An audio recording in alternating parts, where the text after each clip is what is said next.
नमस्कार, स्वागत है आप सभी का एडेड जूनियर शिक्षक भर्ती और उत्तर प्रदेश में नई प्राथमिक शिक्षक भर्ती को लेकर के बात करेंगे।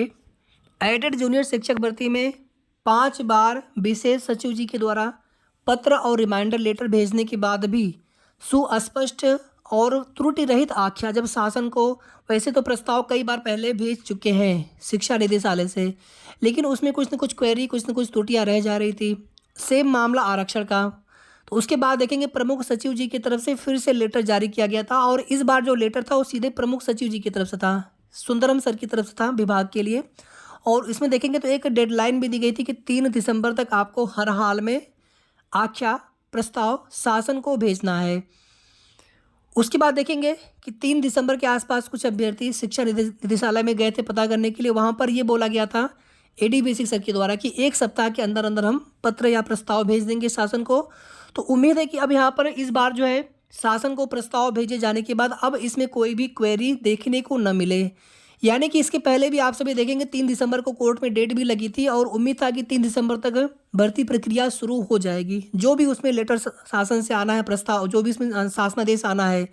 लेकिन ना तो शासनादेश आ पाया बल्कि उसमें उल्टे देखेंगे तो वहाँ पर फिर से क्वेरी आ गई। तो क्वेरी कब तक आएगी साथियों, कुछ हम लोग समझ नहीं पाते हैं, बार बार क्वेरी आती जाती है। और आप सभी देखेंगे कि लगातार आगे डेट भी लग रही है, चाहे स्पेशल अपील पर या फिर मैनेजमेंट वाले केस में।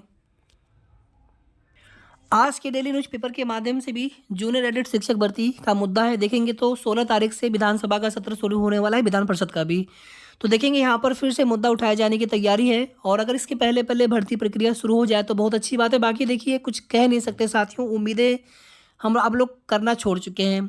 बस ये होता है कि जो भी अपडेट होती है आप सभी को बताना चाहते हैं, लेकिन उसमें क्या होगा क्या नहीं होगा, कब उसमें कौन सा नया क्वेरी आ जाएगा,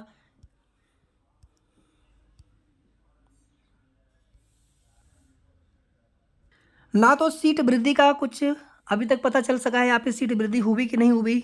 सेकंड चीज़ आप सभी देखेंगे कि जो पद वृद्धि वाला मुद्दा था साथियों, इसमें कहीं ना कहीं पद वृद्धि होनी चाहिए थी। अगर इसमें आप सभी को एक चीज़ अगर हम बताने का प्रयास करें, आप इस पर भरोसा करें या ना करें साथियों, लेकिन कहीं ना कहीं शासन स्तर से सीट वृद्धि को लेकर के सहमति नहीं बन सकी थी। अगर विभाग के हाथ में होता सीट वृद्धि करना तो सीट वृद्धि बहुत पहले करके भर्ती प्रक्रिया शायद पूरी हो जाती। अब इसमें किसकी गलती दी जाए, लेकिन कहीं ना कहीं देखेंगे तो शासन की मंशा ही स्पष्ट नहीं हो पाती है। हालांकि मुख्यमंत्री जी पर भरोसा बहुत ज़्यादा सभी को है और उन्हीं के माध्यम से ही ये भर्ती लिखित परीक्षा के माध्यम से करवाई जा रही है। अदरवाइज ये पहले पद मैनेजमेंट के द्वारा भर लिए जाते थे जिला बीएसए के अनुमोदन पे, लेकिन अब यहाँ पर देखेंगे तो भर्ती परीक्षा करा करके इन पदों को भरा जाएगा। तो कुल मिलाकर के सीट वृद्धि की जो उम्मीदें हैं साथियों, हालांकि अभी भी उम्मीदें बनी हुई है, लेकिन आरक्षण का पेच ऐसा है कि इस पर कोई भी रिस्क नहीं लेना चाहते हैं, ना शासन ना अधिकारी। 69,000 शिक्षक भर्ती में अभी भी सुनवाई सुप्रीम कोर्ट में चल रही है। अभी तक वो मामला वहाँ से पूरी तरीके से फाइनल नहीं हो सका है कि उसमें आरक्षण को किस प्रकार से क्या माना जाए। बाकी साथियों आरक्षण अभी भी उसी प्रकार से लागू होगा जैसे आरक्षण पहले लागू किया गया था। भर्ती प्रक्रिया के नियम में प्रोसेस में कोई भी बदलाव नहीं किया गया है अभी तक। यानी कि सबसे पहले प्रेफरेंस आप सभी से लिए जाएंगे और ज़रूर लिए जाएंगे। अब प्रेफरेंस लेने के बाद जितने भी अभ्यर्थियों की चयन सूची आए, या तो जितने पद हैं उतने ही अभ्यर्थियों को या फिर कुछ ज़्यादा अभ्यर्थी, तो अभी इसको लेकर के कुछ भी कन्फर्म नहीं है।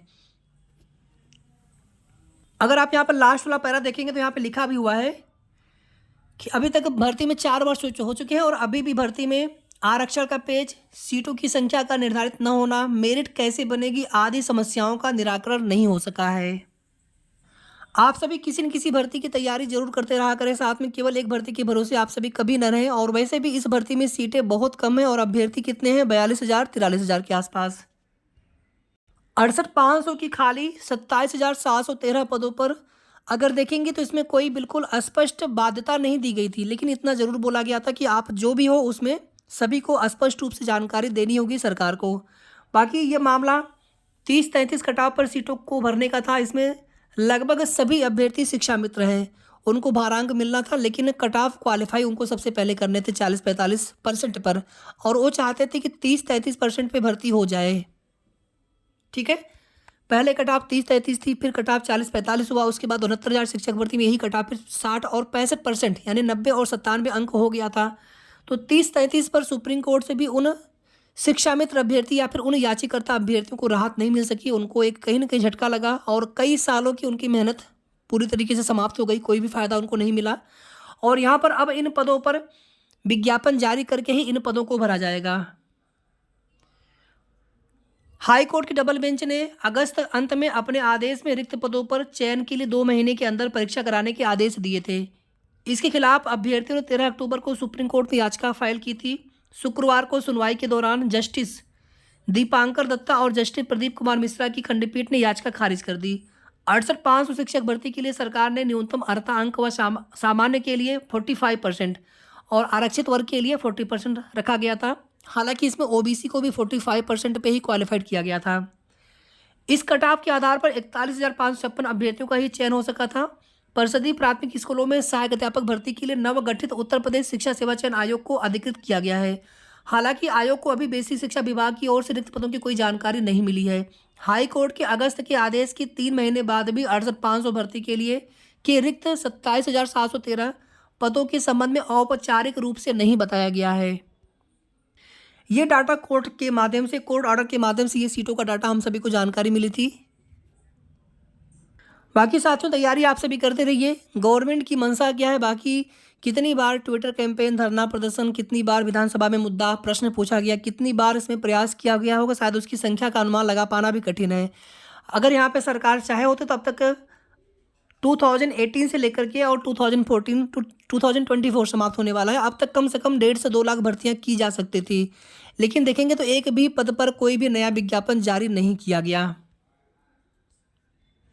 मजबूर होकर के उत्तर प्रदेश के अभ्यर्थी जो बीएड बीटीसी के भी अभ्यर्थी हैं, बीएड का तो वैसे भी प्राइमरी के लिए कोई भी भविष्य नहीं है, बीएड के अभ्यर्थी प्राइमरी में शामिल नहीं हो सकेंगे। केवल बीटीसी या डीएलएड के अभ्यर्थी शामिल हो पाएंगे और शिक्षा मित्र अभ्यर्थी जो बीटीसी या डीएलएड होंगे और सभी लोग जो टेट पास होंगे प्राइमरी के।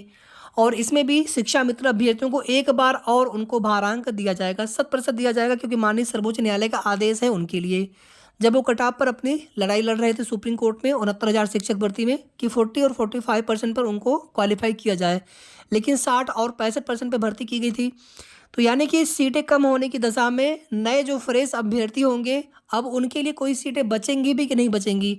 मान लीजिए इतने ही पदों पर भर्ती का विज्ञापन आया और मान लीजिए इतने ही शिक्षा मित्र अभ्यर्थियों ने जो अभी की जो नई कट ऑफ होगी, अगर 90-97 अंक ही मान करके चलें, उस पर क्वालिफाई हो जाते हैं। मान लीजिए 30,000 अभ्यर्थी क्वालिफाई हो गए तो उस स्थिति में सारी सीटें उन्हीं लोगों से भर जाएंगी, नए अभ्यर्थियों को एक भी सीटें प्राप्त नहीं होंगी।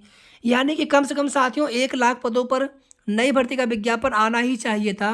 1 लाख से भी ज़्यादा पद हों और ये चीज़ें बिहार में सब लोग देख भी रहे होंगे, लेकिन अपने उत्तर प्रदेश में सरकार की मंशा ही नहीं कि हम यहाँ पर नई भर्ती का विज्ञापन शिक्षा विभाग में दें। और एक छोटी सी भर्ती है जूनियर एडेड शिक्षक भर्ती, इसके भी सभी पदों पर भर्ती होने की उम्मीद नहीं है। जितने पदों पर चर्चा होती है बार बार 1894 या 1897, इतने ही पदों पर भर्ती हो जाए तो बड़ी बात है। और ये भर्ती प्रक्रिया उम्मीद है कि दिसंबर जनवरी तक ये भर्ती प्रक्रिया कंप्लीट हो जाएगी। धन्यवाद।